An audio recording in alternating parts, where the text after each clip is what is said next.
Hi, everybody. Today's January 4th, 2024. I got that right, 4 days into the new year. I'm honored to have as a guest a really interesting thinker, Irani activist and ex-Irani, perhaps, maybe not in soul, but in legality. He lives in London, I believe, or thereabouts, Sure. and his name is Potkin Azarmehr. And Potkin, can you tell us a little about yourself, your journey? What are your topics and what are your interests today? And furthermore, what's going on with Iran and how is the world acting or reacting to and with it? Okay, so I was born in Iran. I lived there till the age of 13. Then I came to a boarding school in England, and then the revolution happened in Iran, the Islamic Revolution. I went back a few times, maybe 2 or 3 times after the revolution for holidays and that. And the last time I was in Iran was when they decided to have what they called the Cultural Revolution, which basically meant closing down the universities for 2 years. So Iran didn't produce any graduates for 2 years. All the secular academics were kicked out of the university. They tried to rewrite the syllabus to Islamize it. And that was the last time I was in Iran, and I thought that everything is finished. They've got the vast majority of people on their side. They've got the education system under their control. They'll brainwash people, and there's just no chance. There's just no hope. And I was wrong. It was one of those cases that, the more you try to force feed people with something, they just reject it. They end up rejecting it and throwing it up. And that's exactly what's happened in Iran. And it's just interesting that the way I was thinking back in 1979 is how the vast majority of Iranians, especially young Iranians, are thinking today. It took a long time to reach this point, but that's where we are. That's a funny thing. I've read some biographies of Winston Churchill, and I might not get the quote exactly right, but he had something to define communism. He said it's the longest, most difficult, deadly, murderous path between capitalism and capitalism. And I'm wondering whether we might see full circle. I mean, ironically, the term revolution, if you look in the astronomic sense, the Earth revolves around the sun. So one complete revolution puts you right back where you were. Yeah, exactly. And so when we talk about a revolution, generally we're talking about an upheaval, something turned upside down, inside out, invert or revert or whatever. And then when it unhappens, it's called a restoration, I guess. Can you maybe give us the broad strokes of the original, say, Islamic Revolution in '79? They went through various kind of accretion phases of consolidation of power, and then some potential loss of power up until the, say, notably the 2009 Green movement and any sequelae thereafter, including last year, 2020, year before, 2022. Yeah, let's just start briefly with life under the Shah. I'm not saying that the Shah's system was perfect. Undoubtedly, there were some curbs on political freedom. But I think what was important was that we had personal freedoms. No one told us what to wear. No one told us what music to listen to. Okay, we didn't have political freedoms, and it wasn't a full-fledged democracy. But in that time, in that region, I think we were a lot more advanced than our neighbors. We had the military rule in Turkey. We had the likes of Saddam Hussein and the Ba'ath Party in Iraq. We had the Soviet Union to the north, and then we had the more backward systems to the east of the Iran, to Afghanistan and Pakistan, and the Persian Gulf countries were really underdeveloped. I remember we went to the south of Iran once, and we saw some Arabs from the Persian Gulf over. We were at a completely higher level than the rest of our neighbors in terms of prosperity, in terms of advancement, and there was hope for future. But 1979 was a period where the youth were infatuated with sort of revolutionary ideas and left-wing ideas. Everyone wanted to be a Che Guevara. And what happened in Iran was the leftists going to bed with the Islamists to overthrow the Shah system. And the left sort of thought this is very much like the Russian Revolution, where the czar is going to be overthrown, and then you're going to have a government like Kerensky, and then they're going to sort of like come to power and get rid of the Islamists. It's not exactly how it turned out. They went to bed with the Islamists, and the first ones that were the victims of the Islamist terror was the left itself. But so the unfortunate thing is that I think you could say that the vast majority of the people, they were fooled. They were tricked by the promises that Khomeini made in Paris.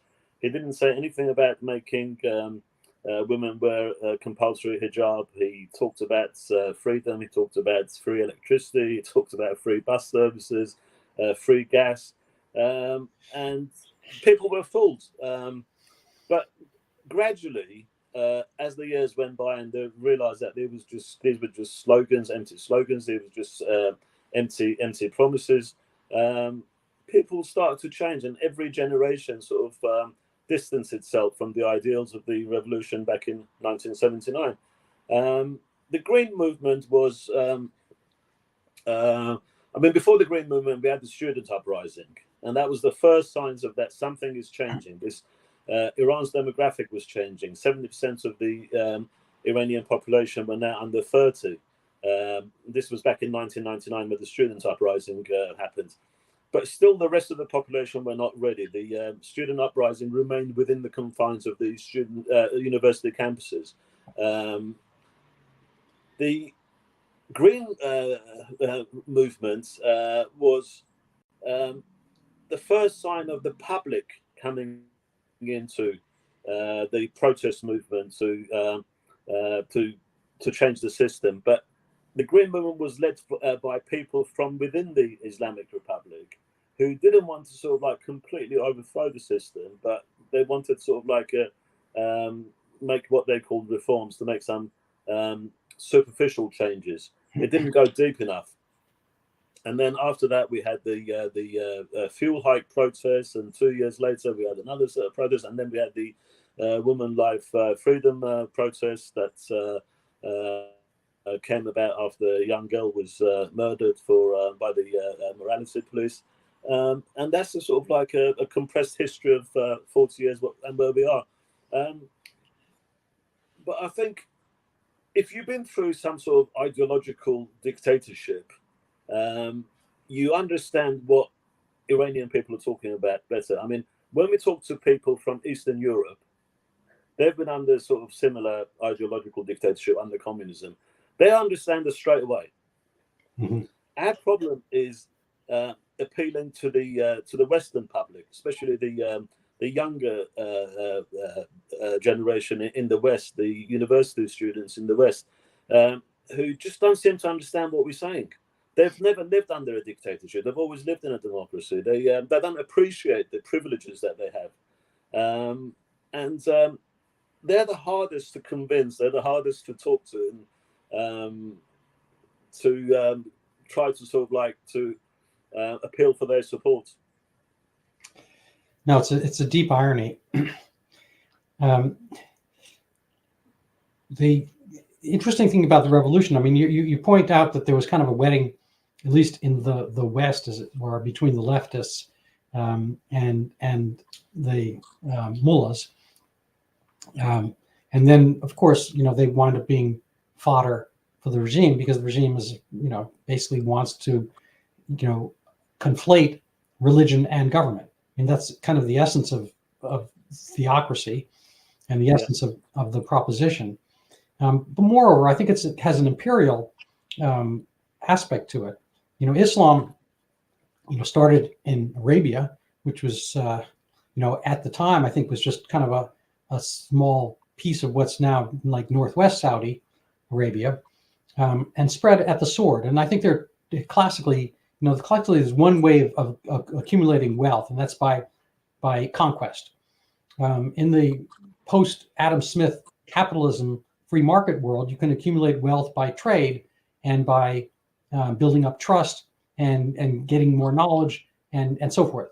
I think, I'm curious, is Iran kind of hewing to the older concept of power by conquest and so forth. And is there an aggressive element outwardly, as we're potentially seeing in the Houthis, blockading the Red Sea, and with other aspects along the Persian Gulf and elsewhere?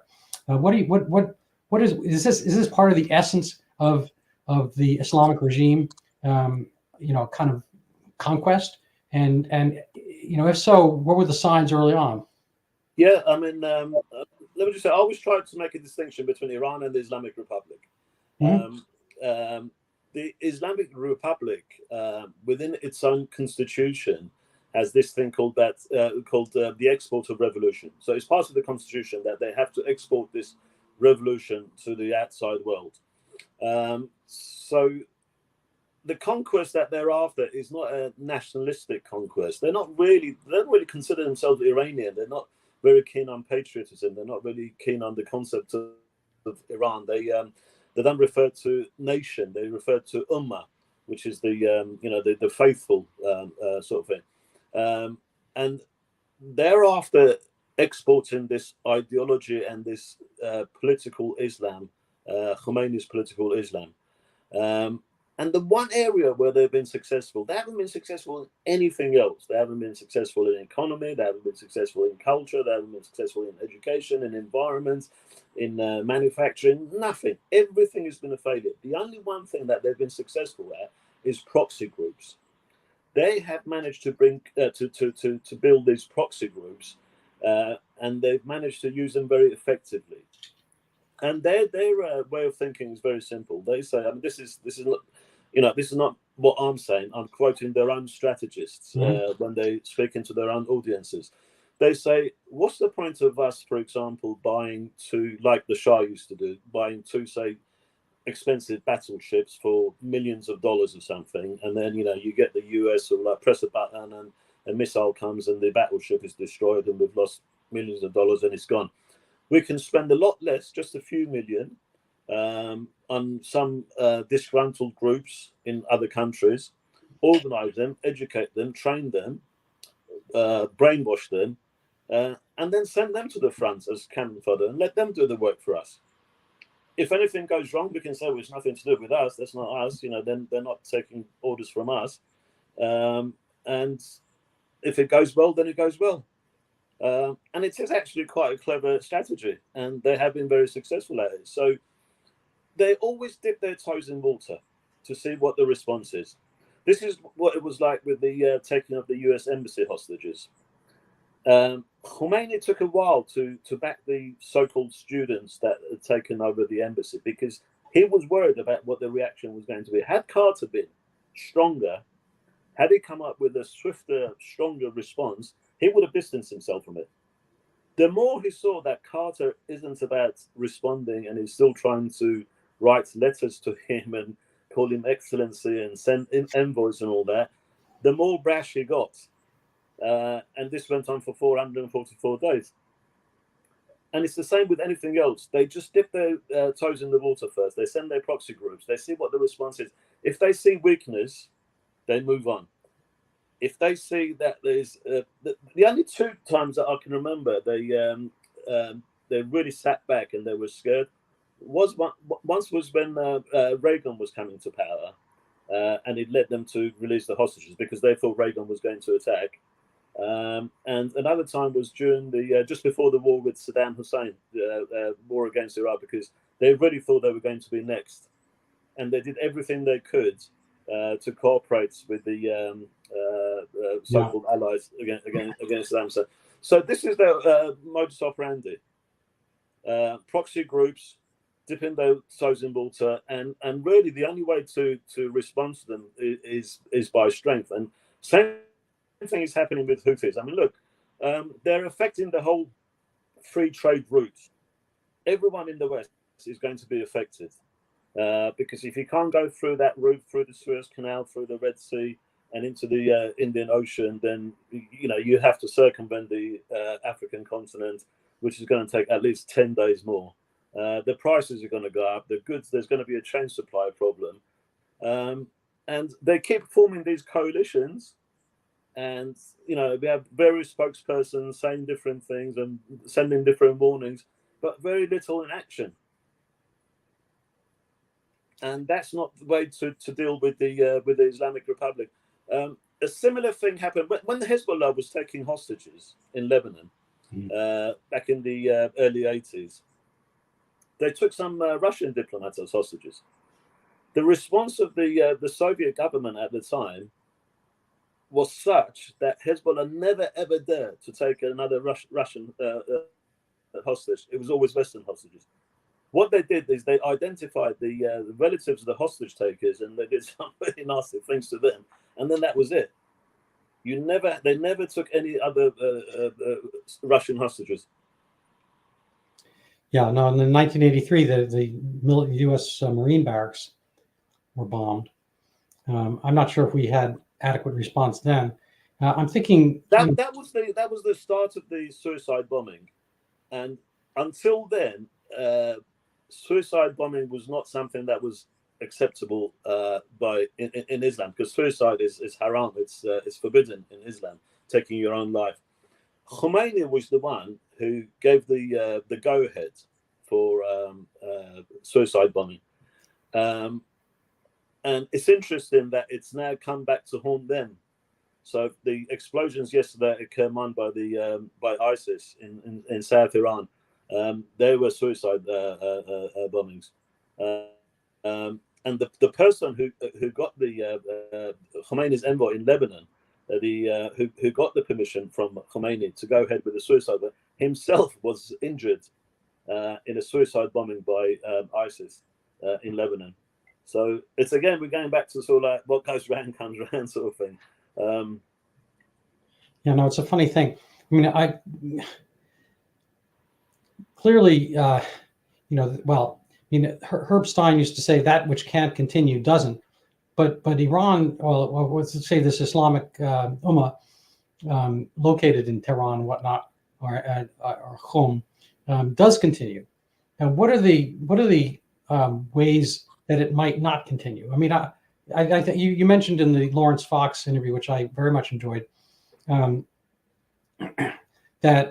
inimically and ironically, very much like your Eastern Europe analogy today, it was said that the best capitalists, and after the wall fell, the best capitalists in Europe were in East Europe after socialism, and I think probably the most, say, Americanophilic, Western, aligned people in the Western Asia is in Iran.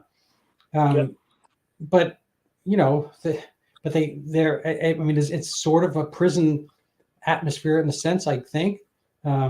If you protest, you wind up under house arrest. I mean, whatever her name is, Sada, the Mousavi's wife, she and her ex-prime minister husband are under house arrest. How do you mobilize in such an atmosphere? I mean, the Soviet Union eventually fell, but it was, I think, kind of a fortune that it happened. It seems like an oddity that may not be able to be reproduced. I don't know if you have any thoughts or ideas or concepts about that.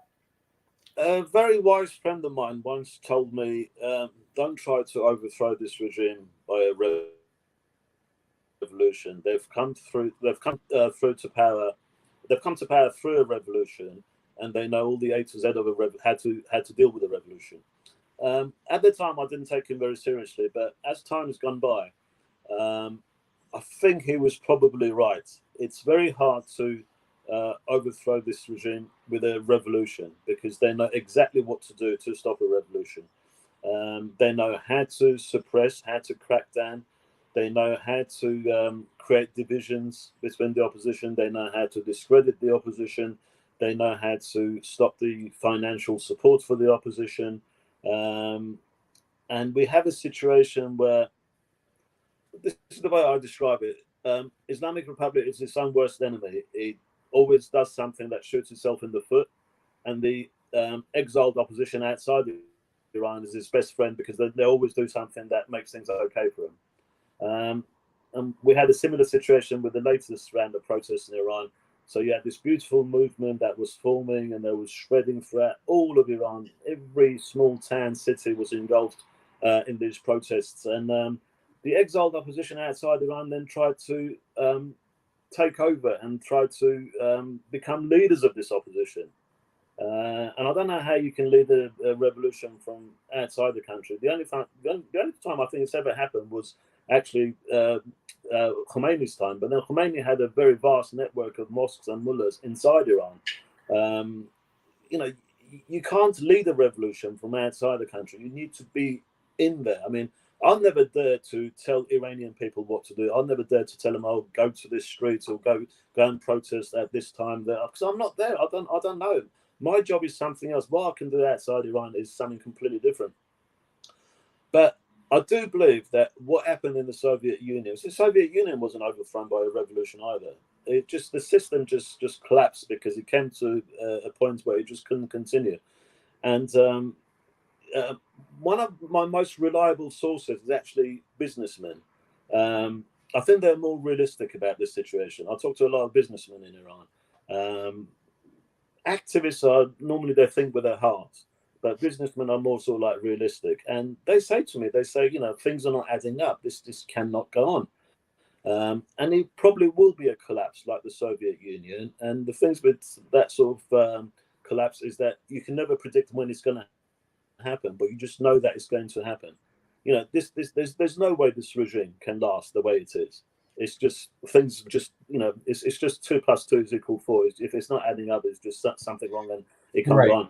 Well, that's an open question, because you know the standards that you and I and others may have for what is success in Iran and elsewhere may not obtain or pertain to those places themselves. I'm just thinking as an analogy, the term the Gaza Metro has been out and about recently, and that refers to the 600. I mean, there's more miles of Gaza Metro under Gaza than there are of the tube underground under London. Now it's a different, there is actually, when I first heard the term, I thought, oh, the Gaza Metro, they have a train running them down. I swear to God, that's the first thing I thought of when I saw it. It's like I had no idea but they didn't. They took that money that could have made, say, a train line, maybe a couple going this way and that way from, I don't know, Rafah to main Gaza, whatever, and have people mobile, so forth. That would be awesome. But they didn't. They took the money, they diverted towards war and towards preparations for it. So there's a vast network of bunkers and whatnot, hugely successful, I think, in regard to what they were able to accomplish with it.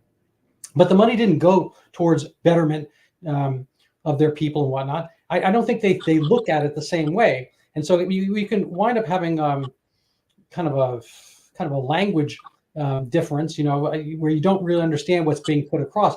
They may not care about the actual financial well-being of their people and whatnot. The money that we seem to be very willing to free up in this JCPOA and other variants of the what we call the Iran deal here. I don't think it winds up making better housing or educational funds and so forth. I assume it goes towards plutonium, bombs, HUAC. You tell me. I don't know. Absolutely. I mean, I remember John Kerry before JCPOA, or just when JCPOA was signed. He was rejecting the proposed the idea that the money that the US is going to release to Iran is going to be spent on proxy groups and on Hezbollah and things like that. And he was convinced that the regime would spend it on its own people. And this is the stupidity of these Western politicians. They see things with their own standards. They just don't understand that the interest of the regime for survival is to make sure that people are not prosperous. They're not they don't have an independent economy from the state. They're under control. In fact, what's I'm quite encouraged by some of the younger people that I've been talking to in Iran. They say to me, just like when the bazaar merchants financed Khomeini's revolution in 1979, we need a new way of financing the revolution. And they're all talking about the startups, something which is building an independent economy from the state economy that controls the people. So, and they're quite right about it. I mean, if your job is working for the state, whether you're a school teacher or whether you work in some government office or something, it's going to be harder for you to oppose the regime. It's going to be harder for you to come out in the streets because you depend on the state to pay you. So, whereas if you try to start building an independent economy, a new ecosystem, then that gives people more space for maneuver against the regime. And this is one of this. I mean, it's a new argument that I'm listening to, and I'm quite taken by it. I think I'm giving it a lot of time at the moment. So I'd like to talk a little bit about how things are in Iran. They have the moral police. There's dress code enforcement. How do you perceive the role and impact of the moral police in Iran, especially in the context of the protests in 2022? I don't know if there have been more. Well, if you watch the interview with Lawrence Fox, I mean, that was right at the beginning of the movement. That was sort of like I think about a month after the movement in Iran started. My prediction was, at a minimum, the mandatory hijab and the morality police will be gone. And I think more or less that is happening. I mean, you don't see the morality police on the streets anymore. And whereas the mandatory hijab law still remains, and every now and again they try to clamp down, but even if you don't say a majority, a sizable section of women are now walking around without hijab. And interesting, other men are not sort of like looking at them in a strange way. You know, if you watch some of these videos on YouTube where you just have someone going with a camera through Iranian streets, you know, just show life and everything, you see tons of women without the hijab walking around, not being troubled by other men, no one sort of like having a go at them. And it was a little bit like the satellite TV. I mean, at first they tried to clamp down on it, but it was just becoming so popular. Everyone was having satellite dishes, everyone was having satellite equipment. At the end, they just couldn't cope with it. And so, you know, it's still illegal to have it on paper, but they just can't enforce it. And the mandatory hijab is just becoming, every day it's becoming harder and harder to enforce, because women are just rejecting it, and they're finding more courage to defy it. The stupid thing is when I see these Western women. I know when our reporters or Hillary Clinton go over there, they're all wrapped up. Nancy Pelosi. I always feel or just right in the middle of the what was going on in Iran. There's Iranian women trying to fight mandatory hijab, and in Birmingham, I think is second or maybe one of the biggest towns in England. They're putting up a statue in honor of hijab, which is a completely repressive thing for women. And you see these like Western women sort of like advocating it or sympathizing with it. I mean, for God's sake, any mandatory dress code for a woman should be something that the feminists should be. I think there's no pun on the term Iran, but there's a big irony. It sounds like Iran. There's a big irony that I think there were different waves of immigration from the poorer places to the richer Western European countries, and we'll talk about England because you're in England or the UK largely. I think a couple generations ago, there were Pakistanis, there were people from the Commonwealth who were living in England, but they wanted to be British. They wanted to, act British. They wanted to assimilate and whatnot. And I think what we're seeing now with, there's newer waves of kind of unbridled immigration throughout the European continent. I think that was one of the genesis of Brexit and getting autonomy back. But, throughout England, we've seen kind of this, level of protests that are redolent of the, 1979 Islamic protests in Iran. What's up with that? Where do things go? What are the responses from the UK and the government, and what is the tolerance of this type of activity and potential subversion? It's very depressing for someone like me, because you think that someone like me, they consciously decided to leave their country or not to return to their country of origin because I like the secular way of things. didn't want to be confined by Islamic law in the country. And I made England my home, and now my new home is now being engulfed by the same thing that I saw in 1979 in Iran. I see so many similarities. I see exactly the same sort of thing, the left going to bed with Islamists. I see exactly the same sort of thing, the incompetence of the establishment in dealing with this rising extremism of Islamism. It just seems to me that, you know, you talk to all these Western politicians, you know, they all know that, you know, we've got a problem. They all know that. They all say to you privately, yeah, you know, this rising extremism, especially Islamic extremism, is dangerous. No one wants to be the one to push the button. No one has the guts and the courage to be the one to push the button, because they're all scared of the consequences. They're scared of losing votes. They're scared of protest against them. They're scared of physical violence against them. Well, you know, we don't have politicians like Margaret Thatcher anymore. No, plus I think the numbers change. I mean, demographics are destiny, and you know, from my understanding, the single most popular name at birth in almost every country in Europe is Muhammad. And so, how do you deal with that? I mean, you know, you can say what you want, and then you're going to be you've I don't know. I mean, sometimes you know, in medicine, oftentimes you might get an infection, and you know, win out, you live over the infection. Sometimes you have sepsis, and I don't want to use, you know, conflate immigration with infection, but in this case, you know, the body politic has more and more of people that don't agree with this kind of, you know, Western concept. Perhaps, I don't know, unless I'm misreading it. No, you're right, and in fact, it was an Arab Christian Israeli who I was talking to. That he made the analogy, you know, the medical analogy that you're familiar with. You know, he was saying that you have extremism everywhere, in every country. There's always pockets of extremism, but the thing is, you don't allow it to grow. And if it gets out of hand, if it grows past a certain point, it's like cancer in the body. It's just too late to deal with it. And every time something happens, every time there's a terrorist attack, every time there is we see all sort of manifestations of extremism that is just completely alien to the culture in Europe. We keep thinking to ourselves, is this the point? Is this the point when the West is going to wake up?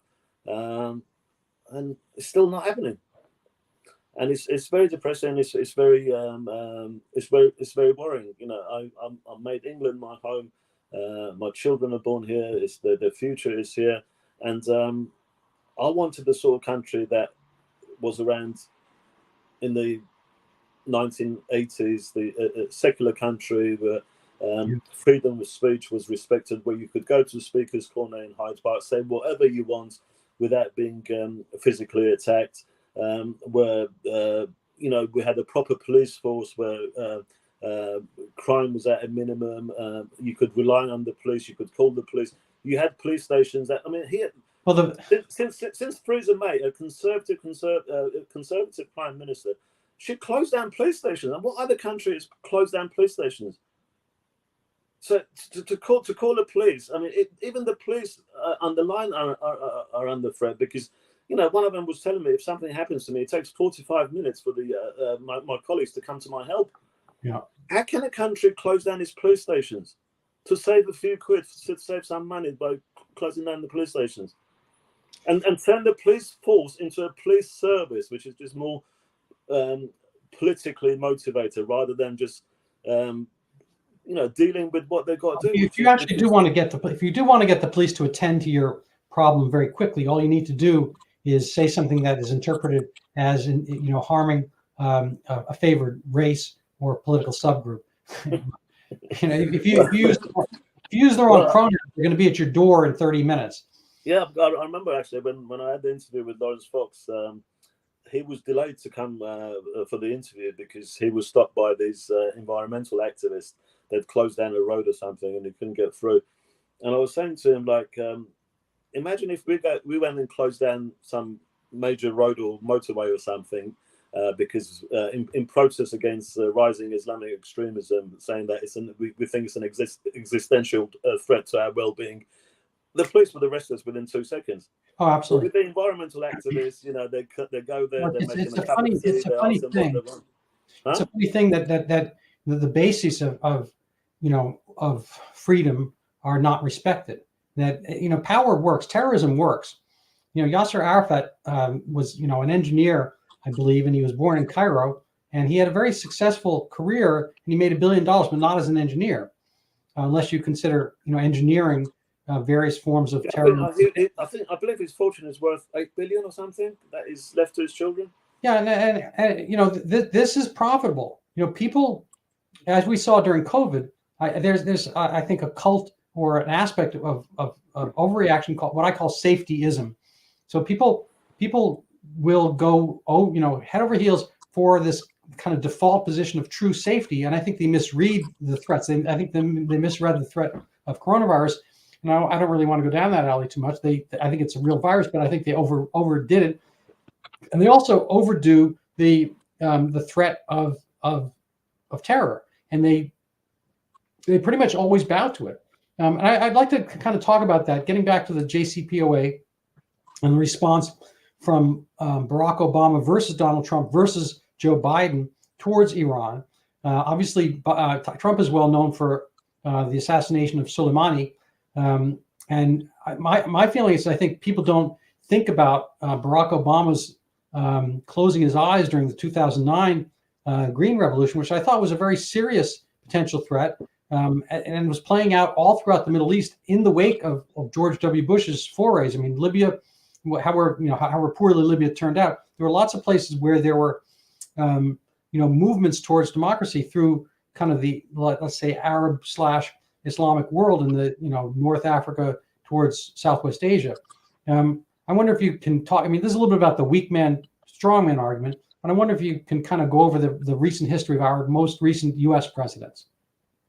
Well, I think since Barack Obama, I don't think we've had any successful revolutions against the dictatorship, because under Obama, the revolution in Syria was stifled because the Syrian regime had learned from its Islamic Republic of Iran backers that to make sure that a revolution doesn't succeed, you just got to continue with the crackdown. Don't worry about the publicity, and don't give any concession to the protesters. And once Bashar Assad managed to stop what was the revolution against him in Syria, I think other dictators learned the same thing as well. We saw the same thing in Belarus. We saw the same thing in other countries. Dictatorships have learned that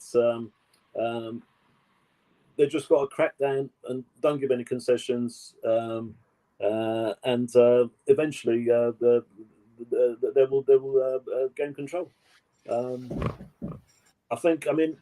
I remember we were talking to some of the American officials at the time, and we were saying, look, any moral support for people taking on dictatorship is a good thing. It's not going to be decisive. I mean, I don't think if Obama, for example, had come out and openly supported the Green Revolution, would have made that much difference, but it would have been a plus. Their argument was that if we do that, this is what the Iranian lobby groups in America had convinced them, that if they do that, then the movement is going to be tainted as if it's like being engineered by the Americans, and the protesters are like American puppets and all that. And I was saying, look, they're going to do that anyway, whether you give moral support or not. But if they think that they're on their own, they're fighting a dictatorship and they've got no friends outside, then it's just more demoralizing. But honestly, I think more than say Obama backing the Green movement, I think what's more needed is the ordinary people, the public, to come out in support of revolutions against dictatorship.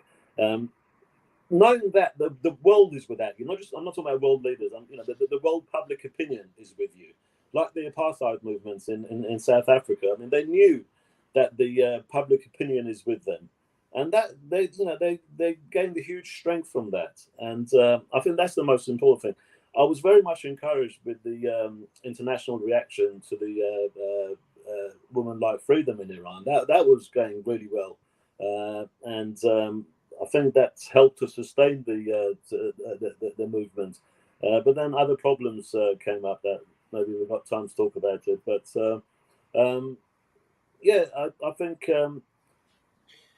with any movement of the underdogs against the bullies, it's good to know that you have people that are backing you outside the country. Okay, so I'm going to make a little segue here. I want to talk about political Islam and secularism. Like, what would be a post-theocracy world in what we're calling Iran, for argument's sake? You distinguish between individual faith and political Islam. How do you envision the separation of religion and politics, and what steps are needed for Iran to move towards a secular democracy? And as a sub-question, we see this secular democracy in the Christian countries. Do we see it in Islamic countries?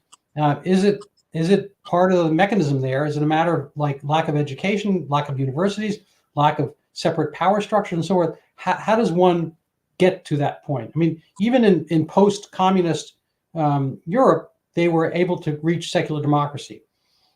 Is that inimical to the Islamic concepts?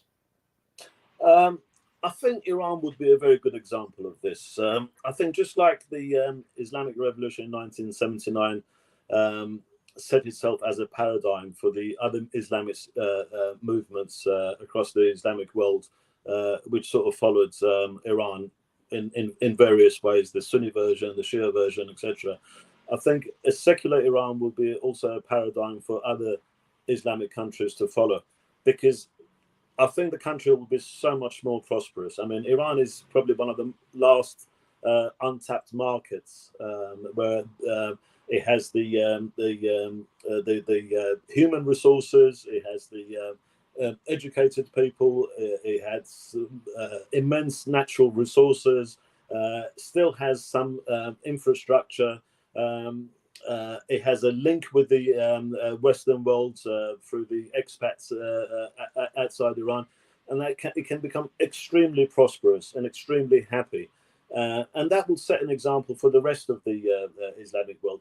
And I think something that shouldn't be undermined in Iran is that not all the, even the religious clerics are for the Islamic Republic.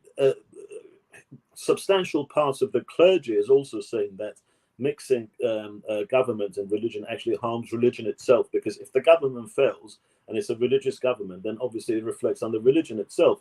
Whereas if the government is separate from religion, if the government fails, it's nothing to do with the religion. Religion is just a spiritual thing, it's a personal thing for people who are spiritual and want to have some sort of connection with the spiritual world, with God, if they want to.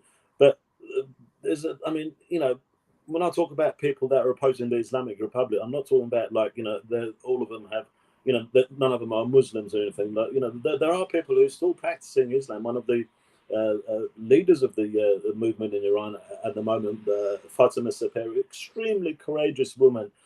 She still wears the hijab, but she doesn't want to force it on anyone else. She doesn't want political Islam. She doesn't want government and religion to be mixed together. And there are religious clergy that have seen the harm is done to religion. I mean, why is it that people in Iran are probably the least religious Muslims in the Islamic world? Because mixing the two has harmed the religion itself. It's tainted the religion. I think the sooner it comes about, the sooner we will see this change. Just like the collapse of the Soviet Union. I mean, you had all these communists around the world who thought Soviet Union was this utopia, everything was functioning so well. And when it collapsed and they saw the horrors of it, they saw the, how people were actually living in this so-called socialist utopia, it sort of faded away. And it will happen if Iran changes to a secular country as well. Yeah, there's an old Soviet joke. about the workers. The workers would say they pretend to pay us, we pretend to work. And I'm just thinking, as an analogy, when you have this kind of religious mandate, you force people to pray. That's essentially an oxymoron. You can't force me to believe something. 1984. The stipulation is 2 + 2 is equal to 5. That has to be recited, but it doesn't really matter to the state in this case whether you believe it or not. You just have to say it.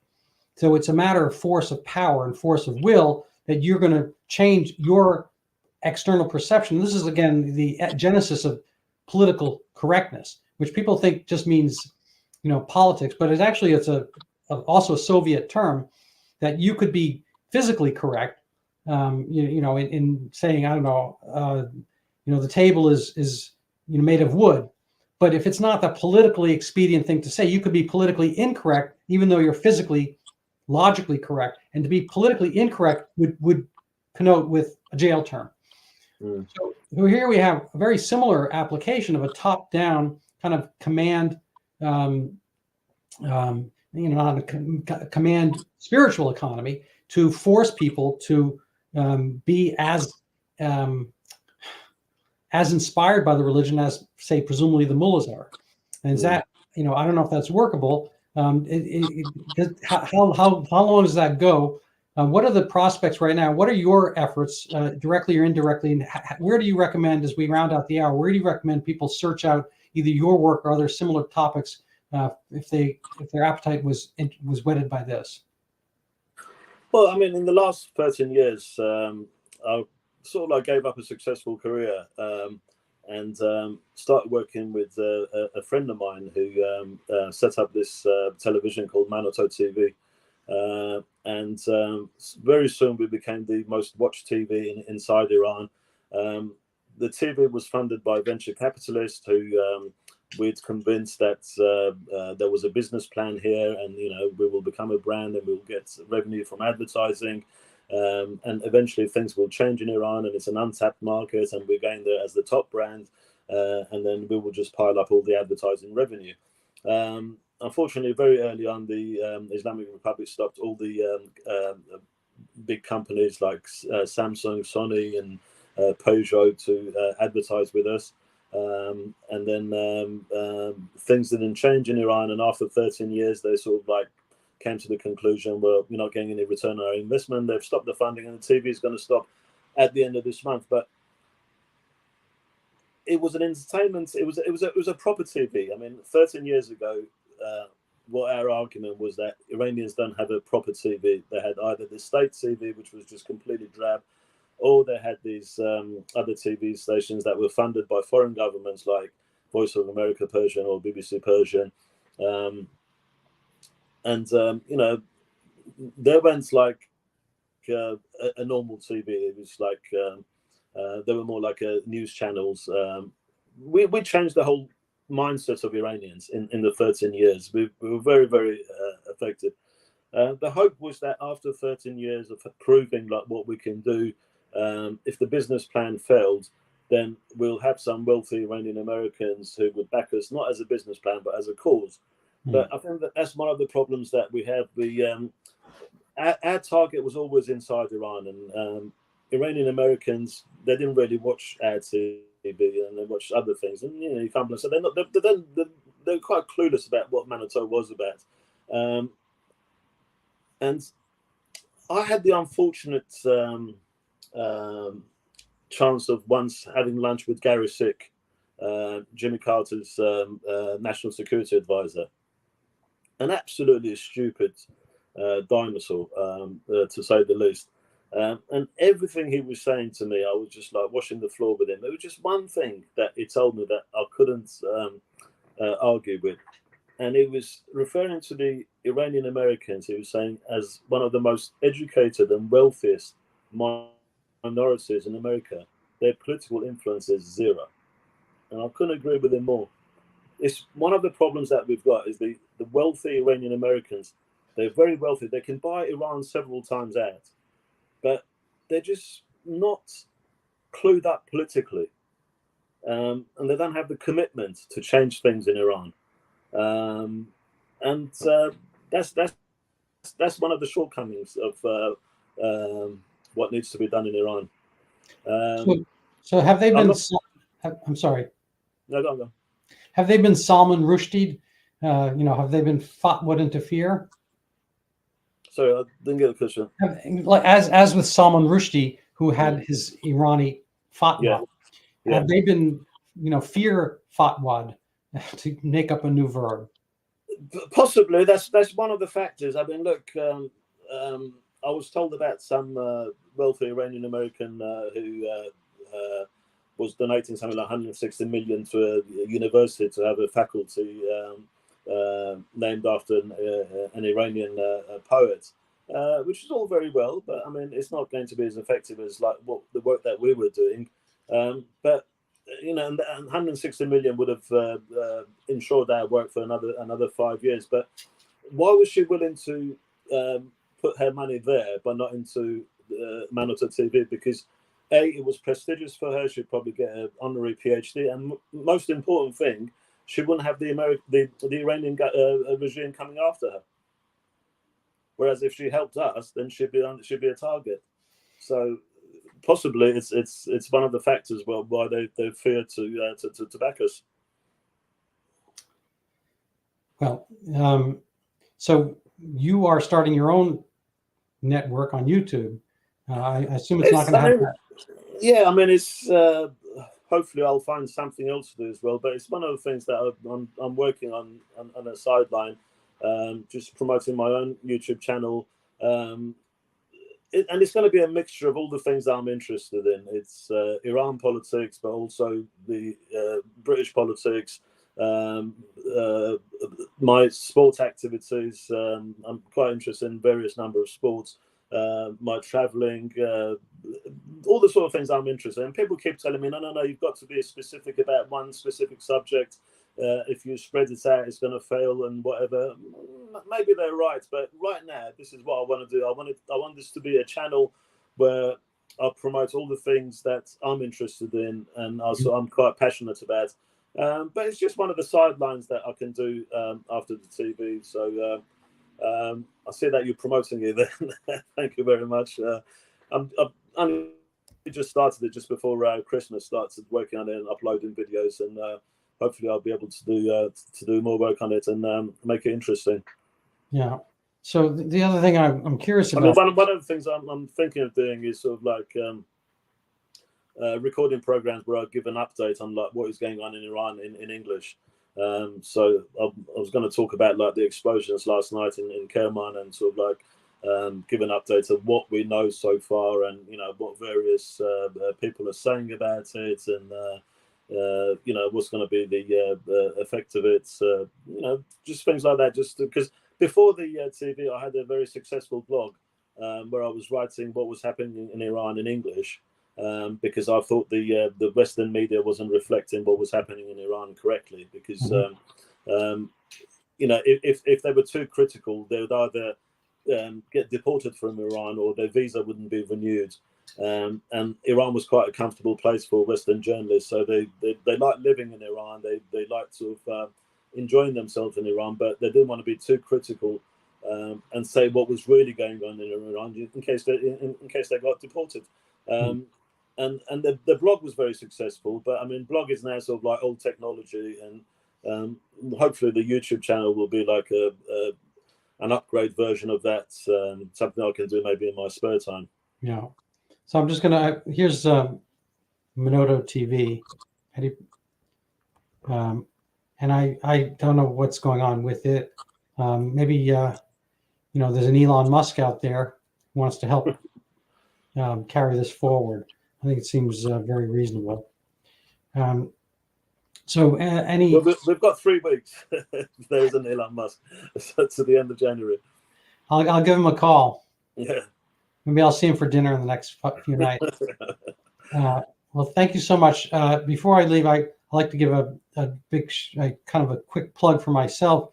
If you enjoyed our discussion today and you want to help support our podcast, you can just rather, I don't really have any funneling for money, but you can go buy my book. It's called Overturning Zika, the Pandemic That Never Was. It has nothing really to do with Iran. It doesn't really overlap at all, but it's an interesting topic in and of itself about the disappearance of the Zika microcephaly pandemic that was huge in 2016 and disappeared.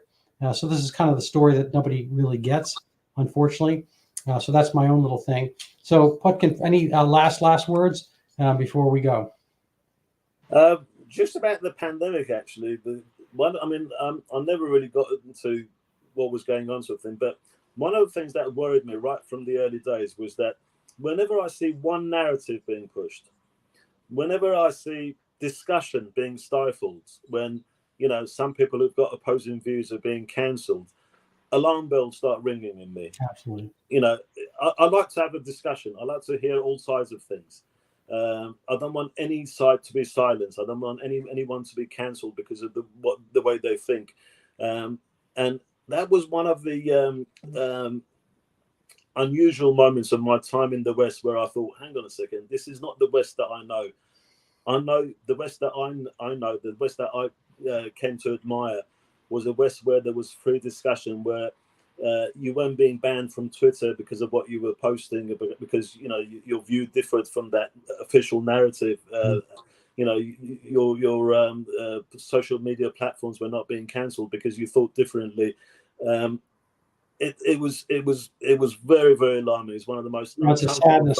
I've written on this topic quite a bit. I'm a writer at Brownstone, and one of the things that people might. I've written a few articles there, but one of the things they might look into is my article on Dr. Fauci that talks about how people leave the path of truth and freedom, and they wind up playing these other narratives. So this is, I don't want to spend much time on this, but people can go look at it. Dr. Fauci's own gain of function. There was at a time a truthful Dr. Fauci back in 2004 or 5 when he's talking about one of the flus that were coming around this year. And somebody said, it was a TV show. And somebody said, should I get this year's flu shot if I already had this year's flu?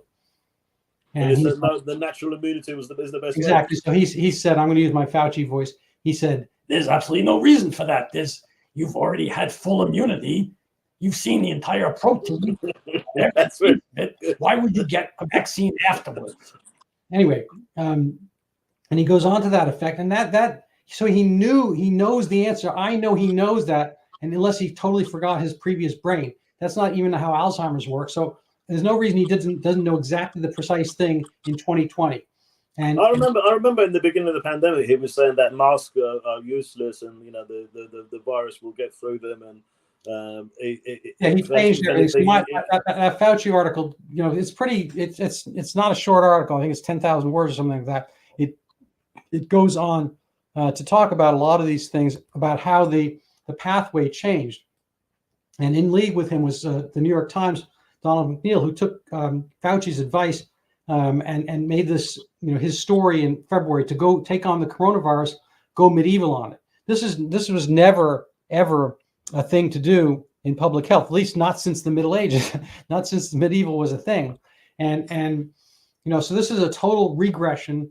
And it's for kind of a, in a sense, it's not the same thing as the, theocracy in 1979. It's not the same as the Soviets taking power, but it has a Sovietization, if that's a noun or verb, that happens when you conspire to block thought. Doctors Fauci and Collins conspired, and this has been brought out after the FOIA releases. They conspired to suppress counter narratives, and if they're true scientists, they understand that science only gets formed from the friction Absolutely. of opposing ideas, and it's a battle between ideas. If you don't let certain ideas, that means you don't want them to be there. You're afraid of them, and that's what the Soviets did by blocking, Western TV, radio, and whatnot. And I assume that's what Iran and China and other countries do as well when their own ideas can't stand up on their own.